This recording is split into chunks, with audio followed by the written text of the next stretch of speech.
Chapter 2248 God's cloak. एक और युद्ध भूमि। एक्सायो लाई हमेशा मैकेनिकल आर्मी के साथ रहा था, फ्रंट लाइंस पर लड़ते हुए। उसकी एबिलिटी मेटल फ्रेंजी में ये ताकत थी कि वो इस दुनिया की हर चीज को मजबूत कर सकता था, लेकिन सबसे शक्तिशाली असर हमेशा वेपन्स पर ही होता था। उसके द्वारा मजबूत किए जाने के बाद लव के गॉड ऑफ डेथ की शक्ति 30% से भी ज्यादा बढ़ सकती थी। इसलिए उसके आशीर्वाद के नीचे ये मैकेनिकल बेहीमॉथ्स और भी ज्यादा क्रूर हो गए। वही पहला एलियन था जिसने वोलुयन एम्पायर आर्मी की डिफेंस लाइन को तोड़ दिया और शहर में प्रवेश किया। नॉर्थ वेस्ट रीजन का सुप्रीम कमांडर होने के नाते इस बार वो अकेला सबसे उच्च स्तरीय कमांडर था जो सेना के साथ आया था। उसके बगल में नॉर्थ वेस्ट रीजन की एलीट ट्रूप्स थी जो अजेय बल के साथ उसके पीछे पीछे शहर में घुस आई। उसके पीछे एक super large mechanical life form के मंच पर arctic god of war Chen Jiahao, जो अब 9999 एबिलिटी इंडेक्स वाला शक्तिशाली इंसान बन चुका था, एक ह्यूमन कैनन में बदल रहा था और पूरे शहर में हारी हुई सेना पर अंधाधुंध बमबारी कर रहा था। उसकी रक्षा करने के लिए अर्थ वॉर गॉड क्यूआई युकुन उसके साथ खड़ा था। चेन जियाहाओ एक बहुत ही शुद्ध वॉर टाइप म्यूटेंट था और उसकी क्षमताएं उसे एक पर एक लड़ाई में लगभग कोई लाभ नहीं देती थी। लेकिन एक बार युद्ध भूमि पर उतरते ही वो जो विनाशकारी शक्ति उत्पन्न करता था वो व्हाइट चैरियट लेवल म्यूटेंट के बराबर थी। ह्यूमन कैनन चेन जियाहाओ की विशेष एबिलिटी थी जो उसके आर्टिलरी पृष्ठभूमि से आई थी। उसने अपनी सारी डिफेंसिव कैपेबिलिटीज और मोबिलिटी त्याग दी थी, बदले में सबसे चरम बॉम्बिंग पावर हासिल करने के लिए। वो ऊंचे मंच पर खड़ा था जिससे वो सामने शहर के बड़े हिस्से को देख सकता था। अंधेरे में छिपे और गुप्त हमला करने की तैयारी कर रहे सारे लिजर्डमैन को उसने एक एक करके लॉक कर दिया और तुरंत मार गिराया, चाहे किला कितना भी मजबूत क्यों न हो या मैकेनिकल वॉर बीस्ट कितना भी शक्तिशाली क्यों न हो। चेन जियाहाओ की किसी भी रैंडम शॉट को सहन नहीं कर सकता था। उसका इफेक्टिव अटैक रेडियस 10 किलोमीटर था। जहां भी उसकी तोपबारी पहुंचती सब कुछ नष्ट हो जाता। यहां की इमारतें मूल्यवान नहीं थी, इसलिए उनके नष्ट होने पर किसी को अफसोस नहीं होता। साथ ही सारी इमारतों को ढहा देना ताकि अगर नीचे लिजर्डमैन छिपे हों तो वे भी दबकर मर जाएं। नॉर्थ वेस्ट आर्मी और मैकेनिकल कॉर्प्स मिलकर अजेय थे, लेकिन एक्सायो लाई के चेहरे पर जरा भी घमंड का भाव नहीं था। वो हमेशा सतर्क और चौकन्ना था क्योंकि उसका प्रतिद्वंद्वी बहुत कठिन व्यक्ति था। झंग यी ने विशेष विचार के बाद ही ये प्रतिद्वंद्वी उसे सौंपा था, क्योंकि वो प्रतिद्वंद्वी बेहद धूर्त और नीच था और केवल एक परिपक्व और अनुभवी व्यक्ति ही उसके खिलाफ खड़ा हो सकता था। बहुत विचार करने के बाद झंग यी ने अंततः तय किया कि एक्सायो ला ही उससे निपटेगा। जब एक्सायो ला ने अपनी सेना का नेतृत्व करते हुए आक्रमण किया तो वो व्यक्ति सामने नहीं आया, बल्कि उसने आंखों से देखा कि हुएक्सू आर्मी शहर में घुस गई और बड़ी संख्या में सैनिकों और लिजर्डमैन को मार डाला। इस तरह की निर्दयता कोई साधारण चरित्र नहीं कर सकता। कमांडर, आगे का रास्ता साफ कर दिया गया है, लेकिन हमें एक परित्यक्त कारखाने में बड़ी मुसीबत का सामना करना पड़ा है। अचानक एक आवाज सुनाई दी। एक्सायो लाई ने सिर घुमाया और देखा कि उसके जनरलों में से एक जल्दी जल्दी स्थिति की रिपोर्ट करने आया था। वो तेजी से उड़कर आया और गंभीर भाव से एक्सायो लाई के सामने सलाम किया। ये आदमी गयो कहलाता था। वो कई वर्षों से एक्सायो लाई के साथ था और एक सक्षम जनरल था। एक्सायो ला ने उसकी ओर देखा और पूछा, क्या हुआ? गयो ने कहा, दुश्मन वहां हम पर घात लगाकर बैठा है। जैसे ही हमारी सेना गुजरी उन्होंने अचानक हमला कर दिया। उनकी फायर पावर बहुत मजबूत है। एक पल के लिए उसके शब्द पूरे भी नहीं हुए थे कि गयो का शरीर अचानक एक सफेद परछाई में बदल गया। बिना किसी चेतावनी के उसकी मुट्ठी से एक शक्तिशाली एनर्जी कैनन निकली और सीधा एक्सायो लाई के चेहरे की ओर दागी गई। एक्सायो लाई के चेहरे पर आश्चर्य का कोई भाव नहीं था। वो जानता था कि उसका दुश्मन कौन है। सिल्वर आर्मोर्ड जनरल कॉट, ability index 24,000 points, ability gods cloak. उसकी शक्ति ये थी कि वो किसी भी जीवित प्राणी को अपनी पोषण शक्ति के रूप में अवशोषित कर सकता था और उस प्राणी का रूप धारण कर सकता था। जब गयो एक्सायो लाई के पास आया तो एक्सायो लाई पहले ही समझ गया था कि वही पहुंच चुका है, क्योंकि उसने पूरी सेना को आदेश दिया था कि अगर कोई समस्या हो तो केवल कम्युनिकेशन इक्विपमेंट के जरिए संपर्क करें और बिना अनुमति कोई भी उसके 100 मीटर के भीतर न आए। कॉट की एबिलिटी केवल दूसरे व्यक्ति का रूप बदलना थी, लेकिन वो उनकी यादें नहीं ले सकता था, इसलिए वो कभी पूर्ण नहीं हो सकता था और एक्सायो लाई ने सीधे उसे पहचान लिया। कॉट के अचानक हमले के सामने एक्सायो लाई ने कोई हरकत नहीं की, बल्कि उसके नीचे खड़ा सुपरलार्ज मैकेनिकल लाइफ फॉर्म ही सक्रिय हुआ। एक विशालकाय हाथ आगे बढ़ा और एक्सायो लाई का रास्ता रोक लिया। एक्सायो लाई की एबिलिटी से एनहांस्ड होने के बाद इस सुपरलार्ज मैकेनिकल लाइफ फॉर्म की कॉम्बैट पावर बेहद भयावह हो चुकी थी और उसकी डिफेंस भी प्रथम श्रेणी की थी। कॉट का हमला उसके विशाल हाथ पर लगा और हालांकि एक हिंसक विस्फोट हुआ, लेकिन उसे नष्ट नहीं कर सका। कॉट थोड़ा हैरान हुआ। तुम वाकई बहुत चौकन्ने हो। उसका शरीर भूत की तरह था और वो सीधे सुपरलार्ज मैकेनिकल लाइफ फॉर्म के शरीर के सहारे एक्सायो लाई की ओर उड़ आया। जैसे ही वो इस विशालकाय लाइफ फॉर्म के शरीर पर पहुंचा, उसका खतरा न्यूनतम हो गया। कॉट इससे परिचित था। सुपरलार्ज मैकेनिकल लाइफ फॉर्म के शरीर पर बड़ी संख्या में लॉन्च होल्स थे और तरह तरह के ट्रैकिंग वेपन्स उस पर दागे गए, लेकिन इस प्रकार के मुश्किल कोण से होने वाले हमले भी कॉट की तेज हरकतों का पीछा नहीं कर सके, बल्कि कॉट ने उन्हें बेरमी से चकमा दिया और अंततः प्रहार कर दिया। हा, कॉट ने घमंडी हंसी छोड़ी और पलक झपकते ही एक्सायो लाई के पास पहुंच गया। उसने अपनी मुट्ठी घमंड से उठाई और उसे एक्सायो लाई के सिर पर जोर से मारा। उसकी मुट्ठी पर अचानक एक भयावह चांदी की रोशनी चमकी, मानो आकाश से चारनुकीला तारा गिर रहा हो। कॉट का सबसे सरल और सबसे क्रूर हमला, डिवाइन स्टार फ्लो। एक्सायो लाई अब भी सुपरलार्ज मैकेनिकल लाइफ फॉर्म के मंच पर मजबूती से खड़ा था।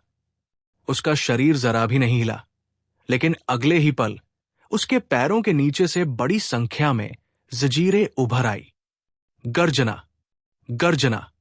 काले रंग की वे जंजीरें अब साधारण जंजीरें नहीं थी, बल्कि मेटल फ्रेंजी की शक्ति के तहत सक्रिय होकर सैकड़ों मीटर लंबे दर्जनों काले ड्रैगन बन गई, जो दहाड़ते हुए कॉट की ओर झपट पड़े। कॉट के डिवाइन स्टार फ्लो हमले के सामने एक्सायो लाई ने पहले ही एक भारी प्रोटेक्टिव शील्ड उठाकर सामने कर लिया था। धम, तेज ऊर्जा हमला उसके सामने पहुंचा और प्रोटेक्टिव शील्ड के सामने एक भयानक दैत्य या जेडाई प्रकट हुआ, जिसने अपना विशाल मुंह खोला और सारी शक्ति को निगल लिया। हां, ये हैवी शील्ड भी लू केयान ने ये मेटल से बनाया था। एक्सायो लाई की एबिलिटी से एनहांस्ड होने के बाद इसकी डिफेंस एक अकल्पनीय स्तर तक पहुंच चुकी थी। कॉट का हमला पूरी तरह व्यर्थ चला गया और एक्सायो लाई को एक कदम भी हिला नहीं सका, बल्कि कॉट खुद काले ड्रैगनों के झुंड से घिर गया। Chapter 2249 God's Cloak 2। हालांकि ये जंजीरें लचीली थी, लेकिन उसे पकड़ना अब भी बहुत कठिन था। लेकिन कॉट खुश भी नहीं हुआ था कि उसके पीछे और भी ज्यादा जंजीरें प्रकट हो गई। दसियों हजार जंजीरें सुपरलार्ज मैकेनिकल लाइफ फॉर्म की बाहों, सीने और सिर से घनीभूत होकर फैल गई। मेटल फ्रेंजी की शक्ति के तहत वे दसियों हजार काले ड्रैगनों में बदल गई। उन्होंने कॉट को घूरा। उनकी आंखों में ऐसा भाव था मानो उसे टुकड़े टुकड़े कर देना चाहते हों। कॉट अचानक चौंक गया और उसके मन में एक अशुभ पूर्वाभास जाग उठा। ये एक जाल है, उसने सही अंदाजा लगाया था। ये सचमुच एक जाल था। एक्सायो लाई द्वारा नियंत्रित सुपरलार्ज मैकेनिकल लाइफ फॉर्म सतह पर एक शक्तिशाली वॉर मशीन जैसा दिखता था, लेकिन वास्तव में ये एक विशाल पिंजरा था। इसका उद्देश्य कॉड को लुभाकर मौत के मुंह में ले जाना था। गॉड्स क्लोक खुद को कपड़ों में बदल सकता है और शिकार पर पहन सकता है। उसके बाद वो शरीर की सारी शक्ति जला देता है। जब एक शरीर पूरी तरह इस्तेमाल हो जाता है तो उसे राख की तरह फेंक दिया जाता है और नया शरीर पहन लिया जाता है। एक्सायो लाई ने कॉड की ओर घूरते हुए कहा, या यूं कहें कि वह उस भव्य सफेद सैन्य वर्दी को देख रहा था जो कोट ने पहन रखी थी। वही तुम्हारा असली रूप है ना कोट? कोट सन्न रह गया। उसी क्षण उसने समझ लिया कि उसकी एबिलिटी बहुत पहले ही उजागर हो चुकी है। आकाश में फैले काले ड्रैगन उसकी ओर झपट पड़े, उसे गला घोंटने के लिए। एक्सायो लाई ने शांत स्वर में कहा, तुम्हारी एबिलिटी लंबी लड़ाई में बहुत अच्छी है, क्योंकि तुम दूसरों की जीवन शक्ति को सोखते हो। तुम्हें लड़ते समय चोट लगने या ऊर्जा खत्म होने की चिंता नहीं होती। तुम्हें बस लगातार कपड़े बदलते रहना है ताकि हमेशा सर्वोच्च कॉम्बैट इफेक्टिवनेस बनाए रख सको। लेकिन यहां कोई भी तुम्हारा क्लोथ्स हैंगर नहीं बन सकता। शुरू से अंत तक सुपरलार्ज मैकेनिकल लाइफ फॉर्म के पास सिर्फ एक्सायो लाई, क्यूआई युकुन और चेन जियाहाओ ही मौजूद थे। जब तक कॉट सीधे एक्सायो लाई को हरा न दे, उसके लिए क्यूआई युकुन और चेन जियाहाओ पर हमला करना असंभव था। सबसे बड़ी समस्या ये थी कि ये सुपरलार्ज मैकेनिकल लाइफ फॉर्म उसी के लिए तैयार किया गया पिंजरा था। खड़खड़ काले ड्रैगन बेहद पतले थे। उनकी पूंछ अब भी जंजीर के रूप में थी और सामने तीखे पंजे लहराता हुआ भयानक ड्रैगन था। उन्होंने दहाड़ते हुए कोट को चारों ओर से घेर लिया, बिना किसी अंधे कोने के, और फिर उस पर टूट पड़े। कोट के दिल में घबराहट की एक हल्की लहर उठी। इनह्यूमंस के लिए अपनी एबिलिटी का उजागर होना बहुत बुरी बात थी, खासकर जितना कोई एलियन अपनी एबिलिटी की अजीबोगरीबी पर निर्भर करता था, उसकी एबिलिटी के उजागर होने का असर उतना ही बड़ा होता था। झंगी और लाइंग युए जैसे असाधारण लोग या तो अजेय और सर्वशक्तिमान कॉम्प्रहेंसिव एबिलिटीज रखते थे, या उनकी एबिलिटीज संतुलित और बिना स्पष्ट कमजोरियों वाली होती थी। इसीलिए भले ही उनकी एबिलिटीज दूसरों को पता हो, उनकी कॉम्बैट पावर पर कोई असर नहीं पड़ता। लेकिन अगर कोई कॉट या हो तू जैसा हो, जिसकी एबिलिटी का सीलिंग बहुत ऊंचा हो, लेकिन जिसकी कमजोरियां उजागर होते ही सामने आ जाए, तो उसका सबसे बड़ा डर यही होता था कि दुश्मन उसे पहले से अच्छी तरह अध्ययन कर ले। जंजीरें आसमान में उड़ रही थी और एक्सायो लाई ने कोट को पास आने का कोई मौका नहीं दिया। उसे सीधे इस चेन फॉर्मेशन से घेर लिया। हालांकि ये जंजीरें ये मेटल से नहीं बनी थी, लेकिन फिर भी वे हुएक्सू किंगडम का सबसे उन्नत मटेरियल थी, और मेटल फ्रेंजी के आशीर्वाद से उनकी ताकत अद्भुत थी। कोट की आंखें ठंडी हो गई। कमबख्त, जानकारी लीक हो चुकी है। मुझे पहले इस अभिशप्त जगह से निकलना होगा। एक्सायो लाई, मुझे मारना इतना आसान नहीं है। बिना झिझक उसने अपने हाथ जोड़े और वहां तेजी से एक शक्तिशाली ऊर्जा इकट्ठा होने लगी। इसके बाद उसका शरीर तेजी से मुरझा गया और चेहरा काला पड़ गया। फ्यूल निकालने की बात आती थी तो कोट किसी पर दया नहीं करता था। उसकी हथेली में एक चकाचौंध करने वाली ऊर्जा की किरण इकट्ठी हुई और फिर उसने सीधे उस बिंदु की ओर डिवाइन स्टार स्ट्रीम दागी जिसे उसने सबसे कमजोर समझा था। धम, शक्तिशाली एनर्जी कैनन के प्रहार से काले ड्रैगन झटके से मरोड़े गए, लेकिन वे फटे नहीं। ये दृश्य देखकर एक्सायो लाई के होठों पर मुस्कान आ गई। पता है मैंने जंजीरें क्यों चुनी, स्टील बार्स क्यों नहीं? ताकि तुम्हारी ताकत जितना संभव हो सके सोख सकूं और तुम्हें मजबूती से बांध सकूं। उसने अपनी दाहिनी हथेली कॉट की ओर उठाई। उसके दाहिने हाथ पर मौजूद हैंड कैनन अचानक फैल गया और धीरे धीरे सांस लेता और धड़कता हुआ जीवित प्राणी जैसा लगने लगा। गर्म ऊर्जा मैग्मा की तरह जल रही थी। उसने खुद को एक सिगरेट सुलगाई और होठों में दबा ली। जब तक तुम्हारे पास कच्चा माल होता है, तुम हमेशा ऊंचे स्तर की लड़ाई की मुद्रा बनाए रख सकते हो। जब तक रॉ मटेरियल्स मिलते रहें, तुम कभी थकान महसूस नहीं करोगे। लेकिन सिर्फ सहन शक्ति काफी नहीं है। तुम्हारी एक्सप्लोसिव पावर की कमी ही तुम्हारी सबसे बड़ी कमजोरी है।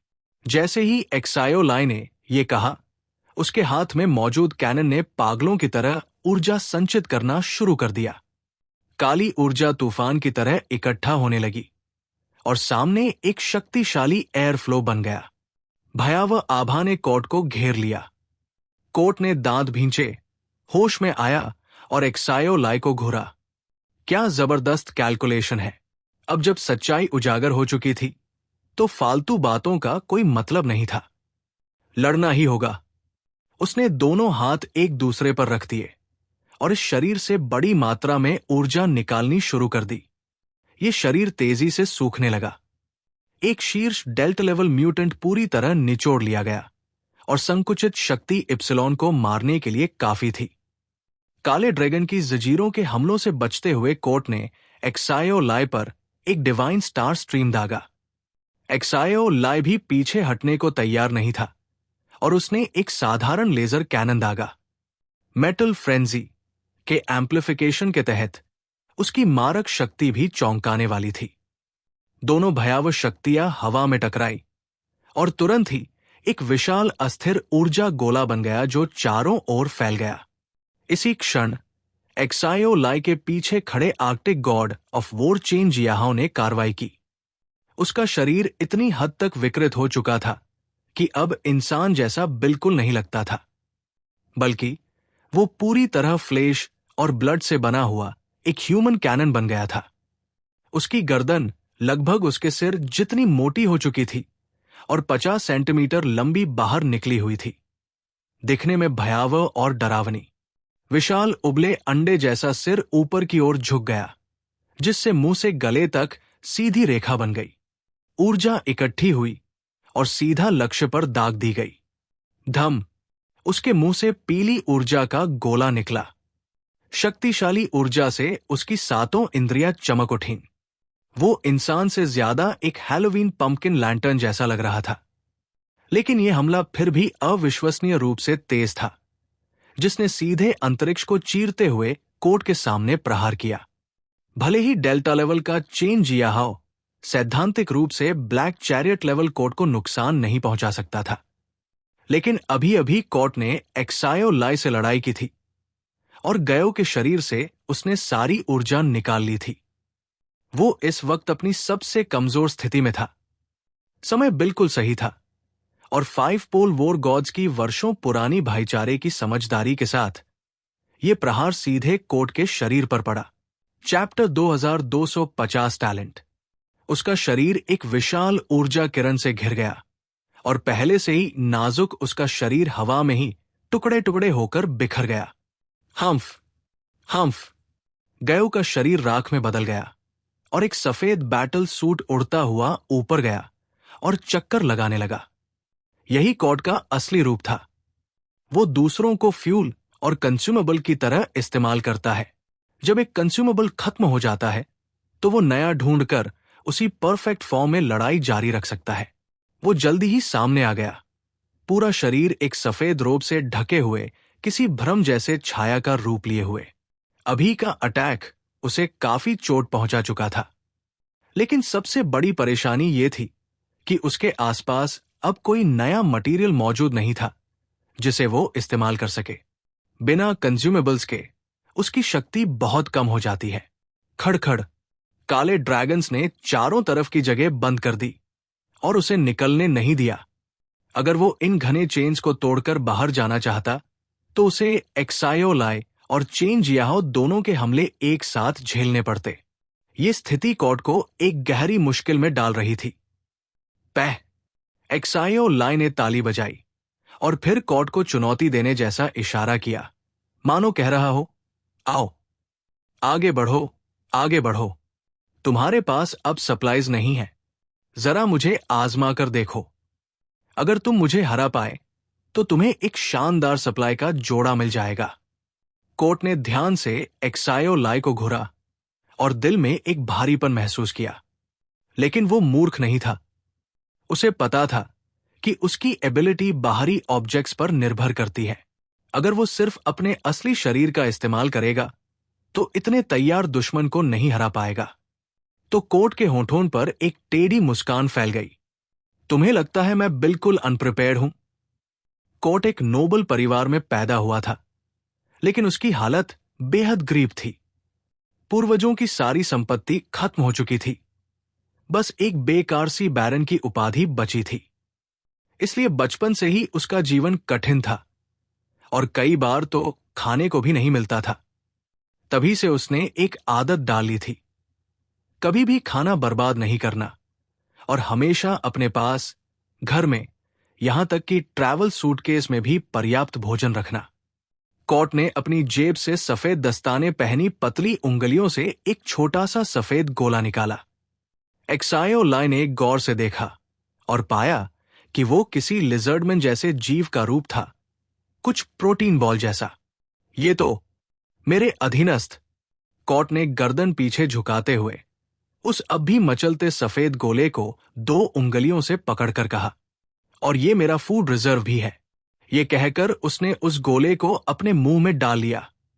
उसका शरीर जैसे सिर्फ एक परत सा था, लेकिन जैसे ही वो गोला उसके पेट में गया, उसका शरीर अचानक फूलने लगा।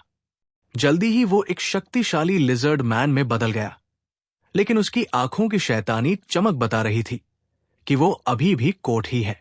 उसने मुंह पोंछा, मानो कोई स्वादिष्ट चीज अभी अभी खाई हो। ये उसके खास प्रशिक्षित अधीनस्थ थे, जिनके पास शक्तिशाली सुपर पावर्स और मजबूत शरीर था। साथ ही ये उसके बेहतरीन कंज्यूमेबल्स भी थे। यही असली टैलेंट था। चलो आगे बढ़ते हैं, लेकिन मुझे लगता है तुम सोच रहे होगे कि मेरे पास ऐसे खाने कितने और हैं, है ना? है ना?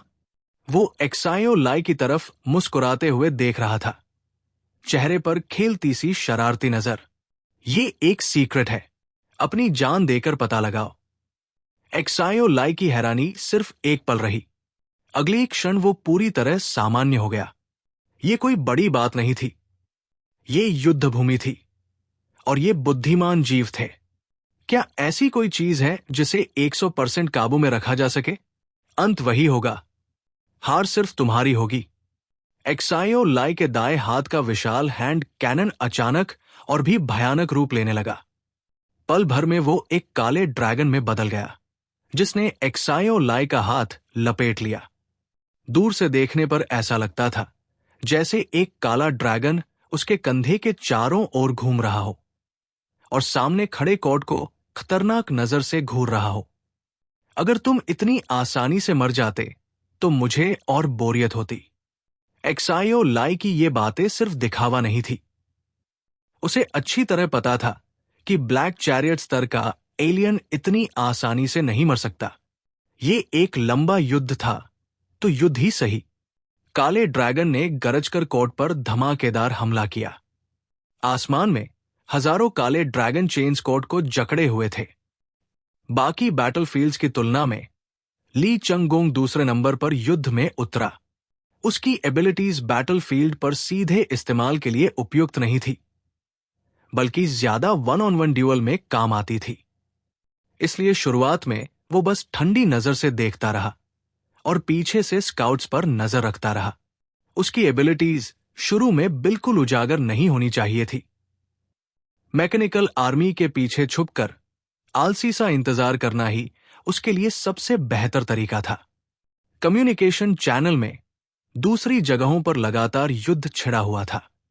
ली चंगोंग बस अपनी कमर से लटकती 2 सेबर्स को पकड़े चुपचाप ऊर्जा बचाता रहा।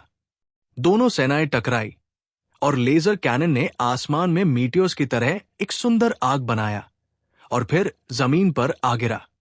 मैकेनिकल आर्मी ने अपने एनर्जी शील्ड्स उठाकर वुलियन एम्पायर की सेना के सारे हमले रोक दिए और फिर जवाब में अपनी लेजर एनर्जी कैनन्स दागी। कैंग युअन क्लैन को एडवांस्ड सिविलाइजेशंस के युद्धों की बहुत अच्छी समझ थी। उन्हें बस इतना करना था कि विरोधी के एनर्जी अटैक्स को डिसॉल्व कर दें, जिससे उनकी कॉम्बैट पावर कम से कम 30% और कभी कभी 50% तक घट जाए।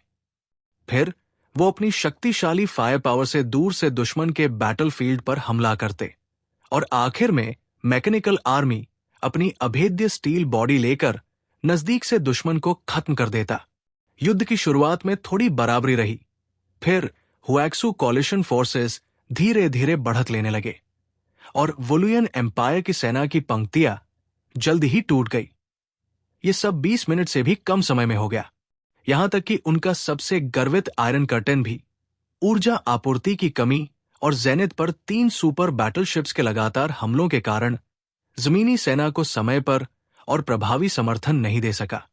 ली चंगोंग ने अपनी चांदी की वाइन जग निकाली, ढक्कन खोला और एक घूंट लिया। कई समय बाद उसने किसी 2 देशों के युद्ध में हिस्सा लिया था, तो उसका मन थोड़ा उत्साहित हो गया। शराब का असर हुआ और वो और भी जोश में आ गया। पूरा शरीर बहुत हल्का महसूस करने लगा।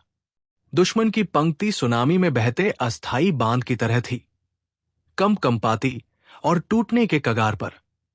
क्या अब इसे सामने नहीं आना चाहिए? ली चंगोंग ने होंठ पोंछे और धीरे से कहा, लेकिन उसकी नजर बैटलफील्ड पर गड़ी रही, कोई हलचल छूटने नहीं दी। इप्सिलॉन, इस मोर्चे का विरोधी, अब सामने आना ही था। अगर वो नहीं आता तो ये मोर्चा पूरी तरह टूट जाता और उसे मिलिट्री कोर्ट में खड़ा कर दिया जाता या शायद मौत की सजा भी मिलती। जैसा ली चंगोंग ने सोचा था, ठीक वैसा ही हुआ।